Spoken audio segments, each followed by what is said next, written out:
Premier point, il considère que l'infraction de détournement de fonds publics ne peut être reprochée à un parlementaire en fonction. Cette infraction, elle s'applique principalement aux personnes dépositaires de l'autorité publique et aux personnes chargées d'une mission de service public. Le parlementaire n'est ni l'un ni l'autre. Deuxième point, ils évoquent le principe de la séparation des pouvoirs.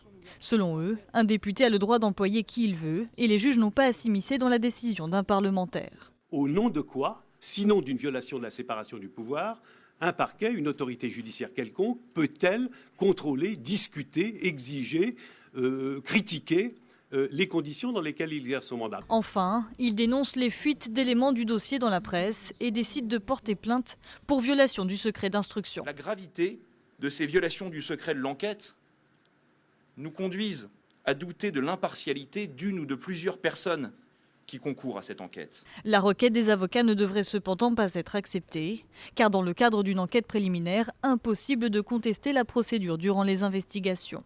Il pourrait en revanche contester la compétence du parquet national financier lors d'un éventuel procès. Une stratégie médiatique, je suis un peu frappé par le fait que les arguments qui sont développés par les avocats de monsieur et madame Fillon sont des arguments qui pourraient être utilement développés dans le cadre d'un éventuel renvoi devant le tribunal correctionnel ou dans le cadre d'une saisine d'un juge d'instruction, mais qui à ce stade m'apparaissent quelque peu prématurés.